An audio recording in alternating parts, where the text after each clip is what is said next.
우리는 나이가 들어서도 잘 먹고 잘 사는 것을 목표로 합니다.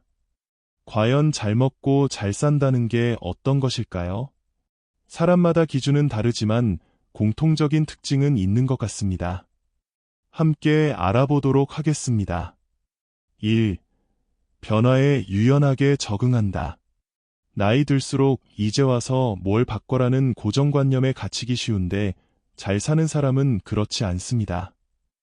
이들은 오히려 새로운 기술이나 환경에 빠르게 적응하려는 자세를 가지고 있어요.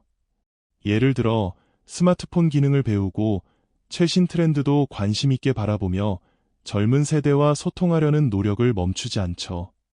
이러한 유연함은 삶의 확장성과 활력을 유지시키는 원천이 됩니다. 세상은 끊임없이 바뀌는데 거기에 자신을 고정시키면 결국 도태될 뿐입니다. 잘 사는 사람은 나 때는 말이야 보다 요즘은 어떻게 생각해? 를 먼저 꺼냅니다. 이 자기 몸을 미리미리 관리한다.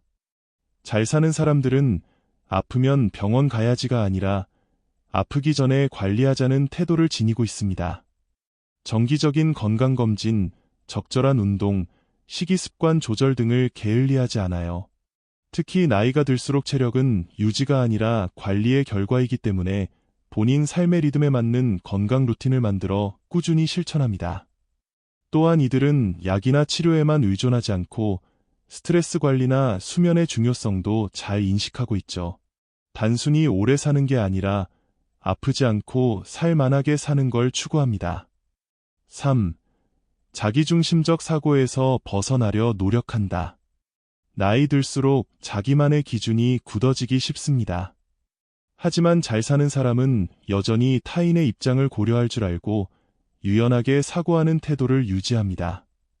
가정 내에서도 자식의 삶을 존중하고 친구나 후배들과도 위계가 아닌 대화 중심의 관계를 지향하죠. 이런 사람들은 대화 속에서 내가 더 살아봤으니까 보다 내 생각은 어때? 를 자주 사용합니다. 결과적으로 주변 사람들과의 관계가 편안하고 오래 유지되며 고립되지 않고 건강한 사회적 연결망을 유지하는 힘이 됩니다. 4. 배움에 대한 갈증을 끝내지 않는다. 나이가 들어도 아는 게 다가 아니다는 걸 알고 있는 사람은 삶이 지루해지지 않습니다. 이들은 독서, 강해, 여행, 취미 등 다양한 방식으로 세상을 계속 탐색하며 스스로를 업그레이드하려는 습관을 지니고 있어요. 그런 탐구심은 뇌를 젊게 만들고 삶의 활력을 유지시키는 데 중요한 역할을 합니다. 또한 자기 확장을 멈추지 않으면 삶에 대한 기대와 흥미가 계속 살아있어요. 그 결과 이들은 나이가 들어서도 자기 이야기를 쌓아가고 삶의 의미를 잃지 않게 됩니다. 5. 감정과 인간관계를 의연하게 다룬다. 잘 사는 사람은 인간관계에서 불필요한 감정 소모를 줄이고 서운함보다 포용력을 택합니다.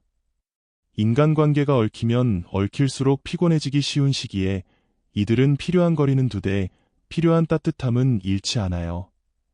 예를 들어 자식이 연락을 자주 하지 않아도 바쁘겠지라고 너그럽게 생각하고 친한 친구가 멀어져도 억지로 붙잡지 않습니다. 중요한 건 억지로 관계를 유지하려 하기보다 스스로 중심을 잘 잡고 있다는 안정감이죠.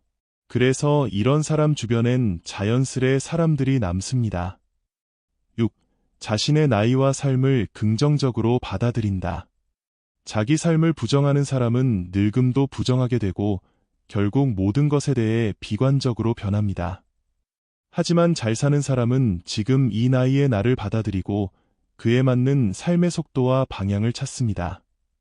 예전처럼 체력이 되지 않는 걸 인정하고 그 대신 마음의 여유를 갖는 방식으로 일상의 즐거움을 찾습니다. 이제 늙었지 뭐가 아니라 이제서야 할 수 있는 것도 있지 라는 마인드가 그들의 삶을 더 풍요롭게 만들어줘요. 이런 긍정적인 자기 수용은 주변에도 좋은 에너지로 퍼집니다. 여러분은 어떻게 생각하세요? 우리 모두 잘 먹고 잘 살아봅시다.